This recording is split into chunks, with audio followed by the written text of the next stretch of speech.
diragukan hasil penyidikan. Iya, karena apa yang mereka sampaikan tuh hanya naratif. Pak Roy malah jadi bumerang dalam hal undang-undang ITE ini. Nggak apa-apa, karena kan itu untuk kepentingan publik kan. Kepentingan publik. Nah, konteks ini dalam KUHP klasik dan kontemporer ini berbeda nih Pak Roy. Tiba-tiba kami itu dikriminalisasi, makanya jangan salahkan kami.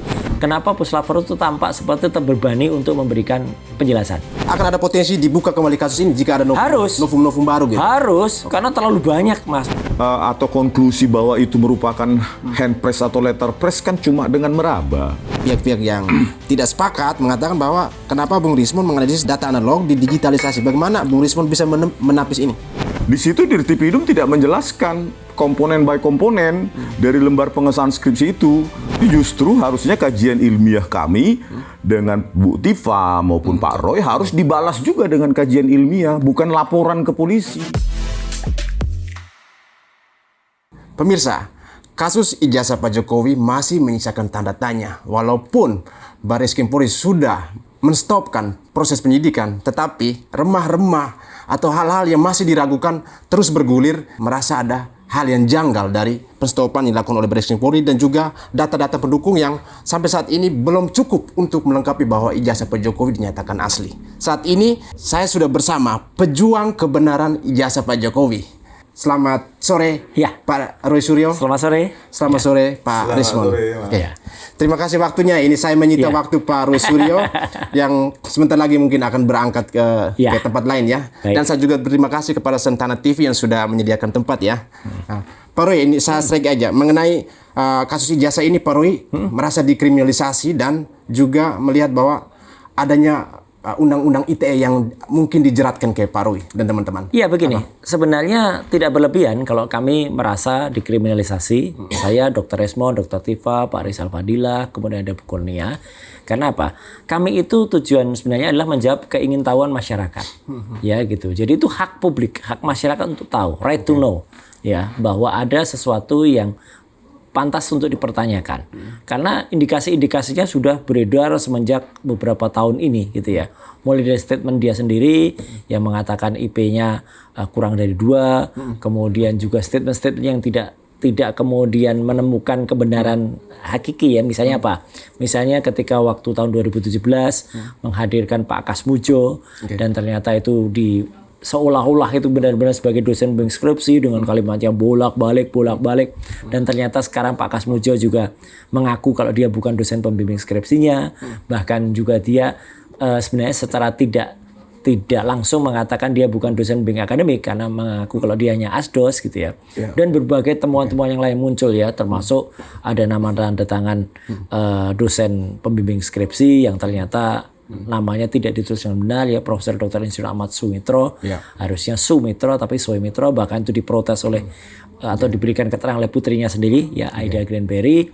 Dan sampai pada saat ketika kami waktu itu menjadi ekspertis dari kasus ini ketika ada laporan TPUA ke Jogja ya, kita sama-sama memegang buktinya. Dan adapun kabar terakhir bahwa Puslapor, Badan Reserse Kriminal Polri, itu sudah menyatakan bahwa hasil penyelidikan mereka bahwa itu adalah identik ya. Ini penting nih, identik bukan berarti otentik.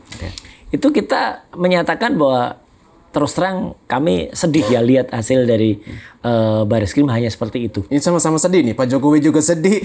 Loh, kalau saya sedihnya gini, harusnya Barreskrim itu sebagai sebuah lembaga yang di bawah Mabes Polri, markas besar Kepolisian Republik Indonesia, Badan Reserse Kriminal dan punya pusat laboratorium, hasilnya tidak hanya naratif segitu, dan bahkan hasilnya harusnya berani bilang otentik gitu ya. Berarti Pak Roy mau mengarahkan bahwa Barreskrim Polri ini diragukan hasil penyidikan. Iya, karena apa yang mereka sampaikan tuh hanya naratif, hanya seperti puisi saja gitu, hanya seperti prosa, tidak menjelaskan apa, meskipun itu menampilkan beberapa gambar.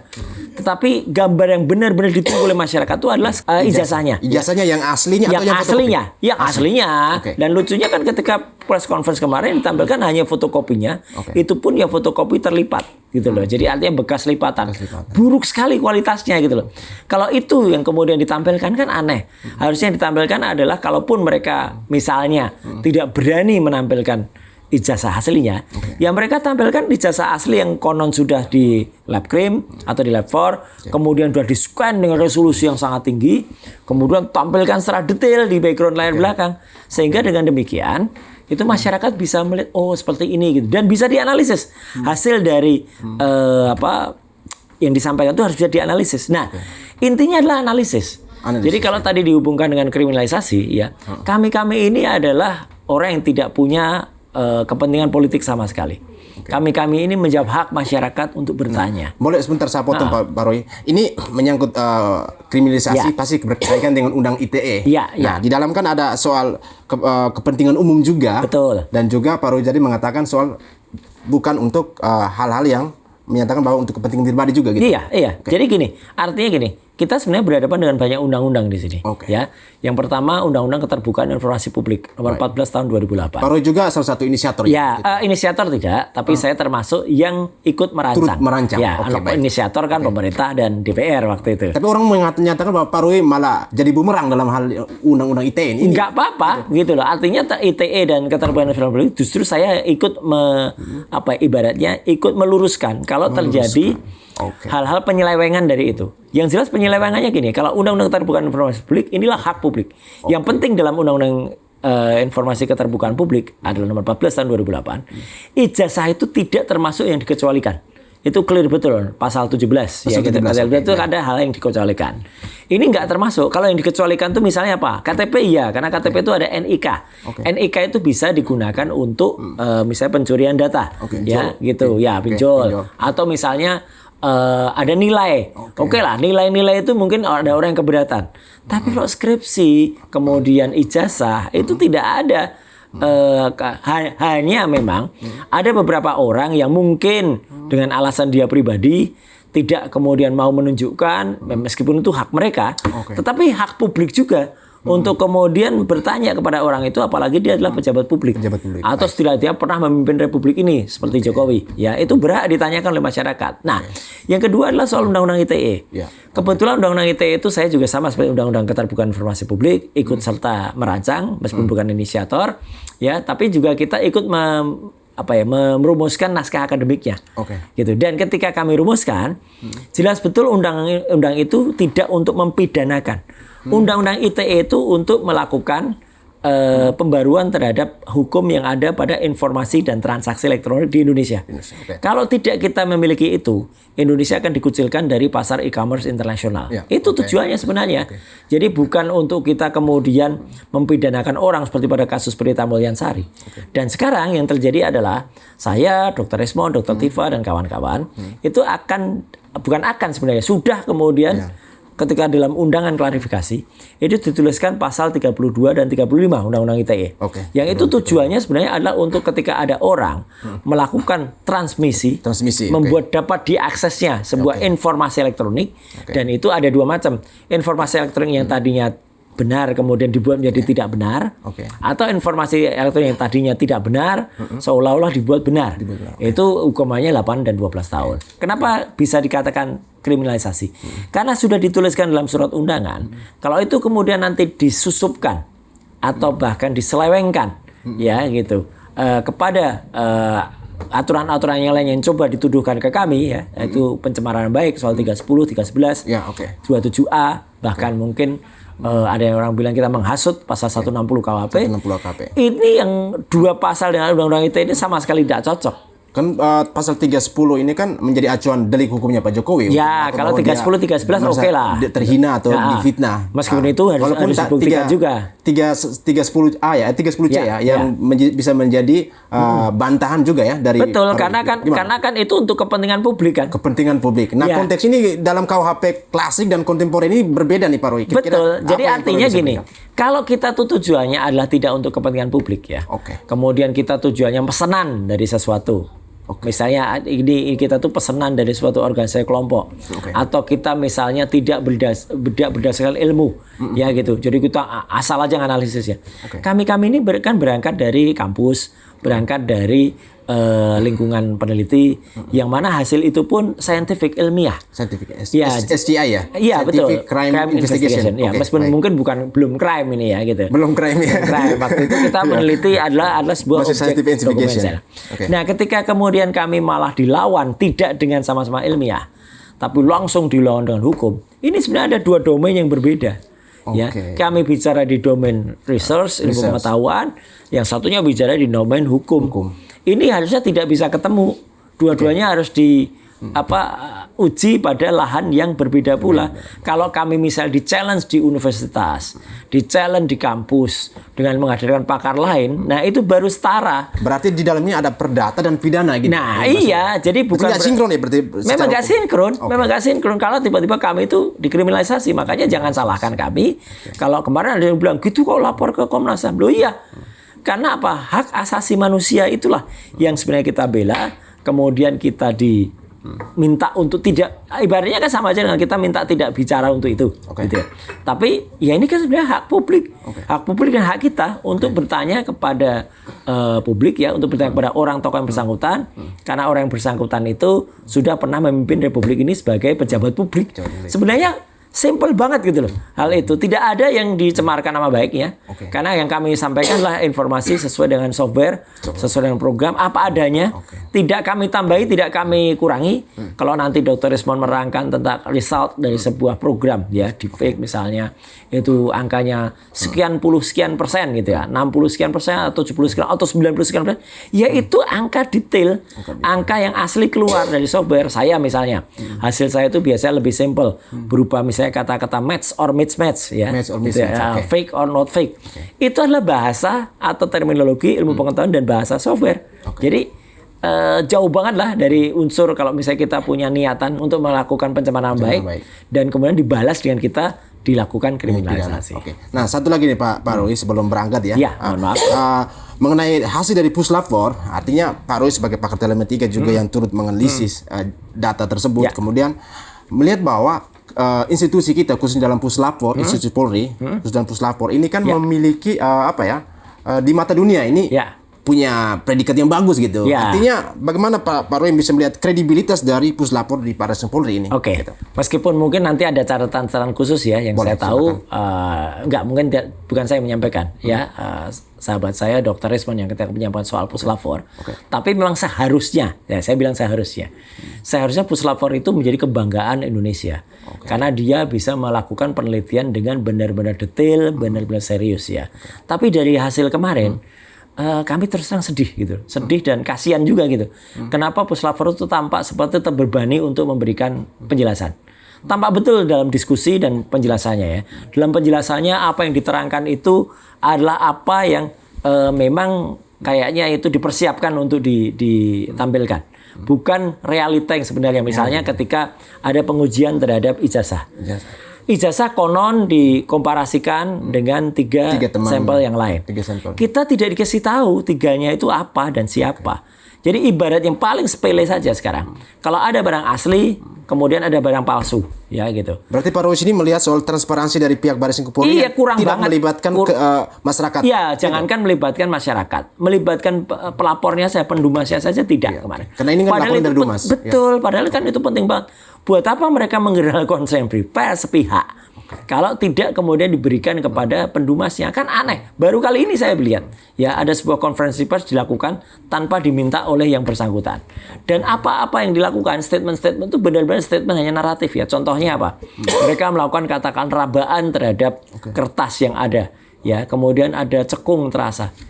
Ini kan harusnya diuji. Apa itu termasuk saintifik gitu? Yang itu? Sama sekali tidak. Sama sekali tidak. Itu aja ya, bahasa-bahasa yang sangat maksudnya menyederhanakan, tapi sebenarnya kita nggak boleh mensimplify gitu ya. Berarti secara tidak langsung bahwa mendowngrade dari kinerja itu kan? Harusnya Mabes Polri itu punya penjelasan yang sangat detail ilmiah, uji karbon dating 14 untuk kertas, uji tinta, dan itu detail hasilnya. Kayak kalau kita uji laboratorium kesehatan, kita kan nggak mau terima misalnya, oh Anda kena penyakit gula, loh apa buktinya? Ya udah, Anda kena gula aja Pak.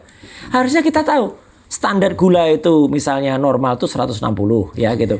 Kemudian gula sebelum makan, gula sesudah makan atau sudah puasa berapa? SGOT berapa, SGPT berapa?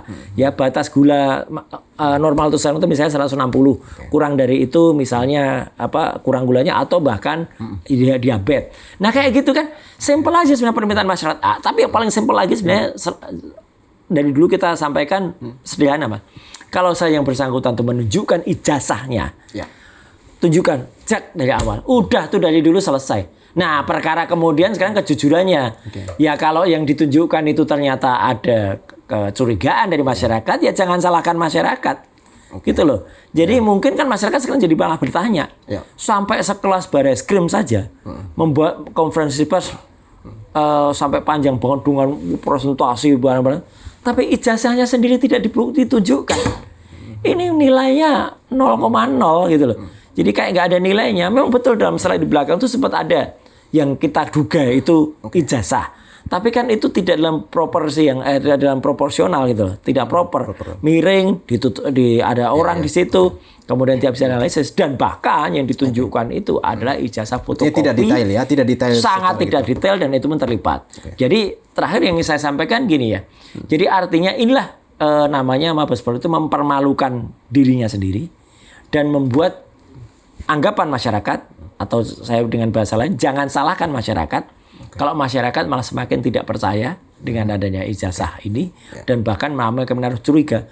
Kalau Mabes Polri itu proper menyampaikannya detail jujur, ijazahnya belum dikembalikan ya gitu. Kemudian malah ditunjukkan di situ, orang bisa lihat dan yang namanya gelar perkara gitu ya atau konferensi pers ini biasanya wartawan pun bebas untuk lihat datang motret. Oh ini apa anunya gede potret dan ada dua pihak yang dihasilkan bahkan itu pun bisa diuji. Kayak misalnya ada konferensi pers penangkapan dengan barang bukti narkoba sekian.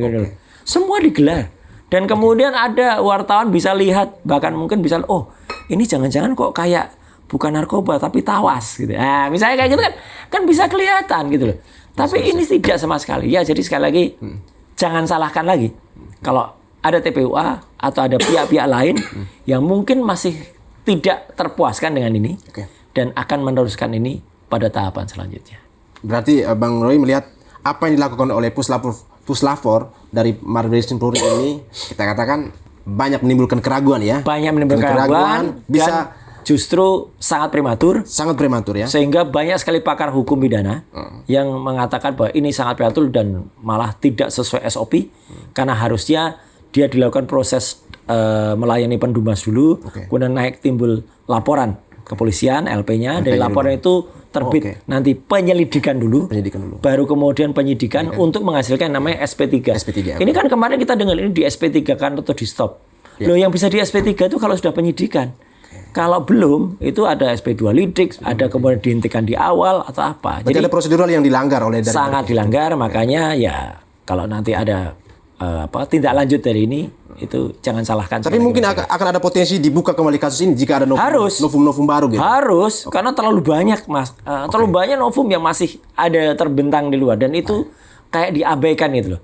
Misalnya soal skripsi ya. Skripsi itu hanya dibahas singkat saja padahal tidak mungkin hasil ijazah yang benar tanpa skripsi yang benar. Baik, saya terima kasih banyak Pak Roy. Saya berharap waktu lain saya masih bisa silakan dan bertemu Pak Roy dilanjut untuk menggali lagi lebih dengan banyak lebih detail oleh ya. sahabat saya Dr. Rismon Hasil Sianipar dan moga-moga perbincangan ini meskipun singkat tapi bisa bermanfaat. Pemirsa, saya harus minta maaf karena Pak Roy masih ada schedule di tempat yang lain jadi kita berbagi waktu. Pak Roy saya merasa terhormat sekali. Terima kasih banyak Pak Roy. Kita lanjutkan dengan Dr. Rismon, pakar digital forensik. Terima kasih. Oke, Pak. Pemirsa, kita lanjutkan lagi percakapan tadi dengan Bung Roy Suryo yang sudah berangkat dengan schedule lain. Kita lanjutkan dengan pakar digital forensik, Bung Dr. Rismon Sianipar. Selamat sore. Oke. Selamat sore, abangku. Lain. Ya, lain. Nah, ini saya mengejar cukup lama karena beliau punya pemaparan di Bali G Academy. Saya ikuti terus setiap uploadan video yang terbarunya dan selalu saya merasa tertarik secara pribadi. Walaupun saya bukan pakar digital forensik, tapi ada hal-hal yang rasionalitas dari seorang pakar itu bisa pertanggungjawabkan dan ada hal-hal yang bisa kita gali lebih jauh untuk bisa menjawab pertanyaan-pertanyaan dari netizen. Nah, Bung Rismond, Ya. apa tanggapannya kemarin dengan hasil dari puslapor setelah Barreskrim Polri menghentikan itu? Tanda tanyanya gimana? Ya, kalau untuk edukasi publik ya zero ya. Zero. Ya, zero dan jauh dari apa yang dikenal dengan scientific crime investigation. Itu sangat jauh ya, karena dari sebuah sudut pandang saja penjelasan dari Pak Dirtipidum itu kan dengan bahwa apa yang menjadi concern kita terutama adalah lembar pengesahan skripsi Lembar tersebut. pengesahan skripsi. Ya. Nah, di situ kan kita analisa bahwa setelah saya analisa ya dari bentuk dari apanya font-fontnya lewat algoritma font identification ya menggunakan AI, deep learning gitu ya, modelnya namanya convolutional neural networks. Itu kan jelas itu Boleh jelaskan singkatannya itu dengan depo artinya? CNN ya? CNN convolutional neural networks itu sebuah model AI ya, setelah kita proses ya kita latih sehingga dapatlah apa yang namakan font Times New Roman yang tahun 1985 secara digital itu baru dikenal publik tahun 92, 93 begitu. Tapi itu pun di Amerika. Yang melalui sejarah itu bahwa tahun 1932 dari Times, majalah Times Inggris itu sudah merilis. Bagaimana bisa dikaitkan ke sampai 85 kira-kira? Itu Times Roman mungkin ya. Times Roman ya? Iya. Bukan Times New Roman. Times New Roman itu lengkungannya sangat cantik. Dia algoritmik ya, berbasis apa yang dikenal dengan persamaan matematika ya, polinomial pangkat 2 dan pangkat 3, sehingga dengan lengkungan tersebut kita bisa lihat ya, kita bisa analisa lengkungan-lengkungan dari apa yang ada di lembar pengesahan skripsi Pak Joko Widodo itu kan sangat sempurna untuk sebuah cetakan handpress atau letterpress yang diklaim adalah produk itu oleh Dirtipidum. Jadi sangat jauh, dan penjelasan atau konklusi bahwa itu merupakan handpress atau letterpress kan cuma dengan meraba.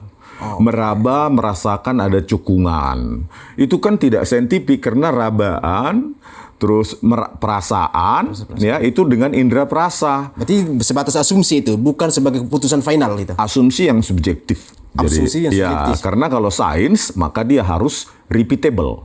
Adanya cekungan, dirasa, diraba, bahwa itu bukan sains, karena sains harus bersifat repeatable. Repeatable, oke. Harus dapat diulangi, dikaji lagi oleh orang lain, laboratorium lain, maka masing-masing mengeluarkan output yang konvergen, yang konklusif, yang sama.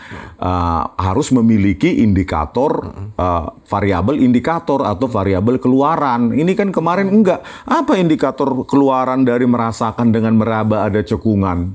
Itu subjektif. Kemudian dibandingkan itu ya dengan perasaan dengan perabaan itu dibandingkan pula dengan keterangan dari pemilik percetakan perdana. Bayangkan yang sesuatu yang subjektif, keterangan subjektif, maka hasilnya pasti tidak objektif. Jadi harusnya kan kalau mahasiswa elektro yang tingkat sederhana saja, tingkat semester 3, semester 4, semester 5 itu sudah belajar namanya Electrostatic Detection Device, EDD. Ya, itu untuk mempelajari apa namanya tingkat tekanan yang dilakukan terhadap sebuah objek.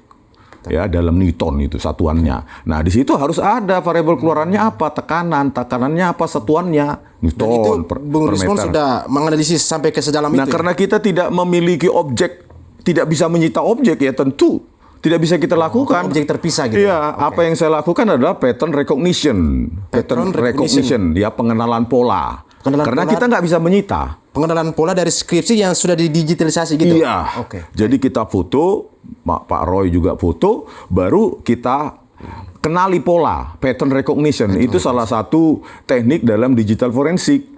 Seperti biometrik kan, yang analog ya di scan menjadi digital, baru polanya kita pelajari, cocok atau enggak, identik atau enggak, ini milik siapa. Begitu juga biometrik muka, wajah, bentuk hidung, bentuk telinga, itu semua analog.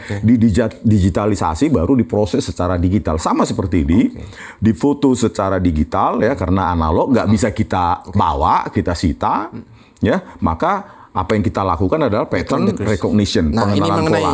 mengenai ini digital dan analog ini menjadi hal yang menarik ketika orang membanding-bandingkan untuk melakukan analisis terhadap data, baik data analog maupun data digital. Nah, banyak orang menyatakan bahwa yang layak untuk menganalisis secara analog ya data secara langsung, sementara yang Pak Rismon lakukan, banyak beberapa netizen dari pihak-pihak yang tidak sepakat mengatakan bahwa kenapa Bung Rismon menganalisis data analog di digitalisasi. Bagaimana Bung Rismon bisa menapis ini?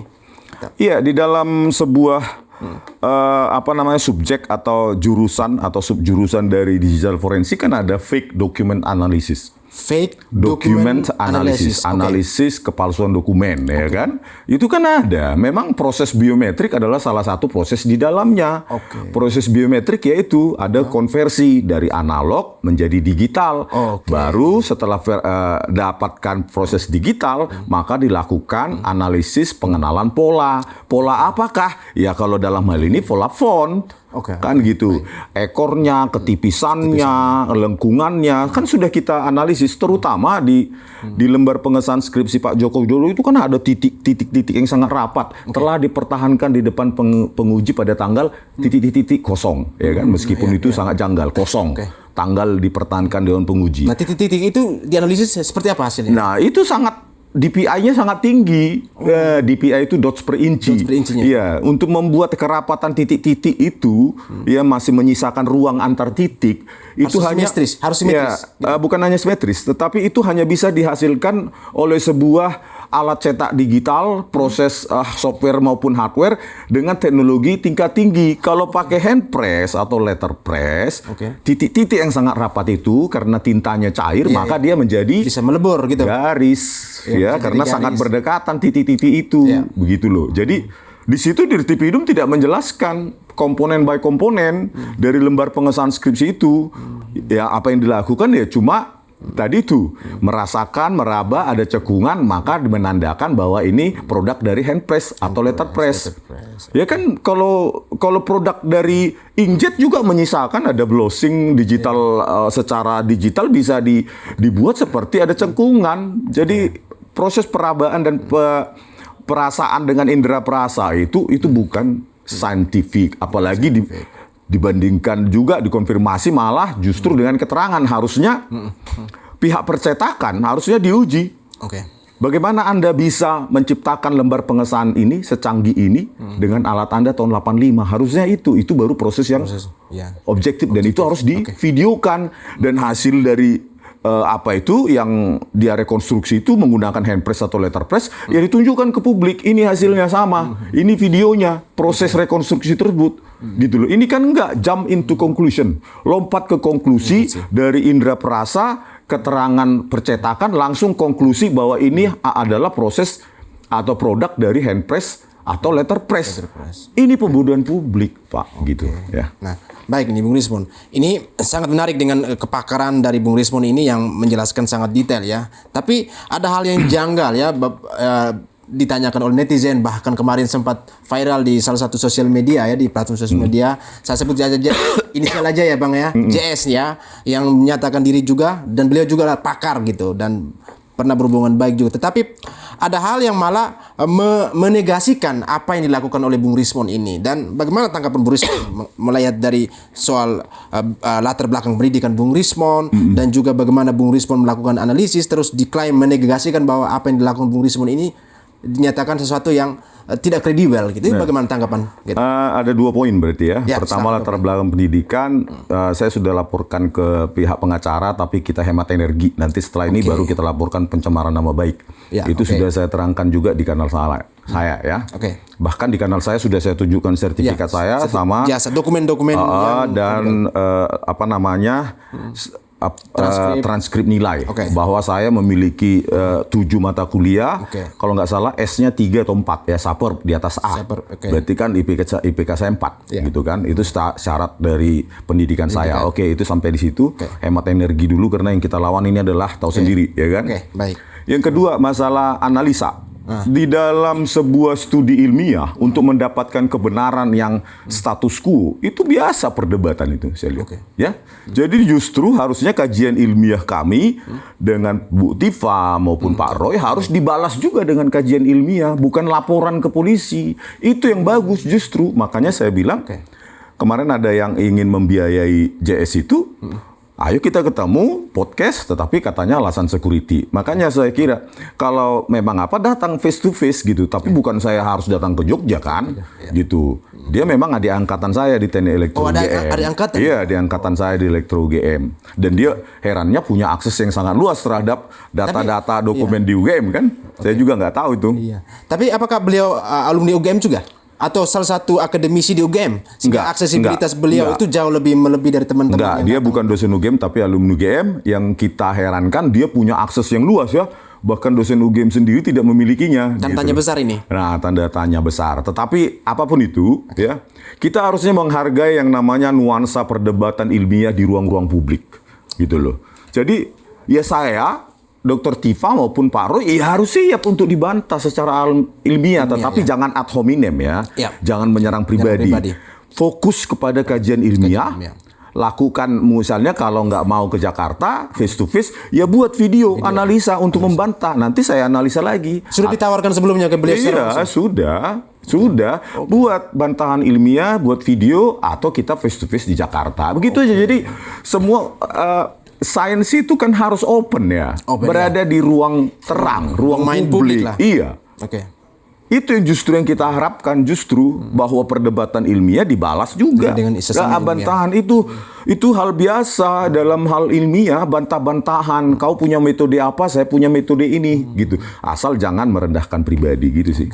Nah, sekarang Bung Rismon, kalau kita lihat dengan adanya pakar digital forensik yang ada di dalam timnya Bung Rismon sendiri sebagai pakar digital, terus Pak Roy Suryo sebagai pakar telematika.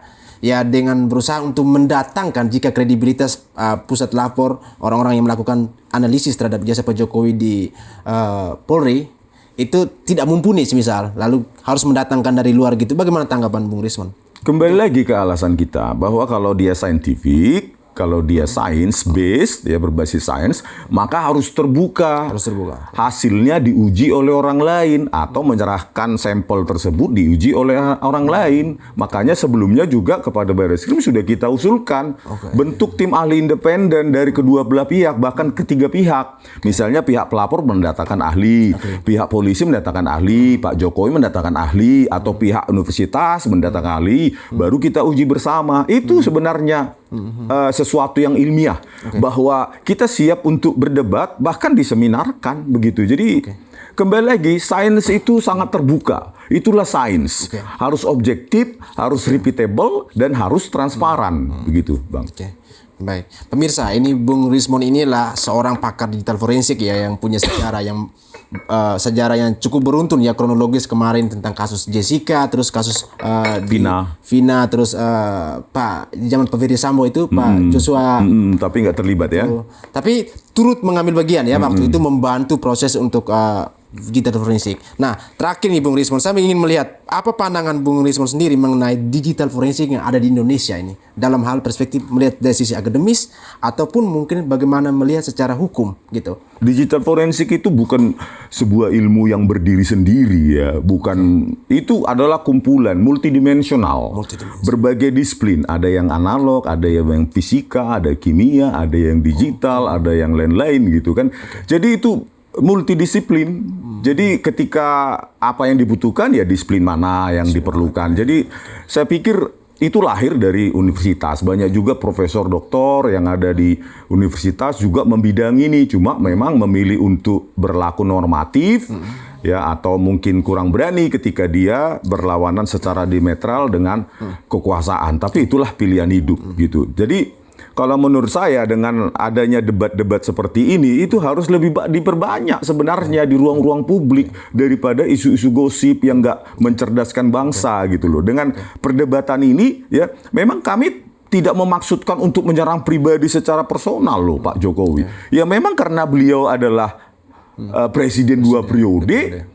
People have rights to know. Tadi seperti bilang Pak Roy, bahwa rakyat memiliki hak untuk tahu. Artinya apa? Pak Jokowi berutang budi loh. Berutang untuk memberikan, berkewajiban untuk menunjukkan ijazahnya secara gentleman. Nah, karena tidak adanya tindakan tersebut, ya kita analisa. Kita sebagai peneliti ingin membantu untuk menjawab pertanyaan publik.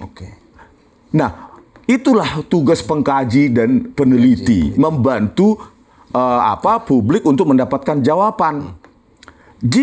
Jika kajian itu dirasa salah, ya silahkan yang siapa membantah. Kenapa salah kajian kami? Kenapa hasilnya apa? Hasilnya itu, begitu. Itulah harusnya yang harus lebih banyak di ruang-ruang publik kita, tanpa harus menyerang. Ini kau bodoh, kau ini, jangan begitu. Kita harus seperti apa yang saya alami ketika saya menyusun paten, bahwa ya perdebatan itu sangat kencang. Gitu loh, sangat kencang dan konfrontatif bahkan gitu loh. Harus diuji dengan handal, diuji lagi ratusan kali baru dipakai oleh user kita. Gitu. Jadi ya publik kita harus tercerdaskan seperti ini, bukan terprovokasi, bukan. Publik kita harus sadar bahwa suka atau tidak suka itu adalah produk dari ilmiah. Iya, suka atau tidak suka. Gitu. Harus belajar dewasa untuk menerima output dari kajian ilmiah.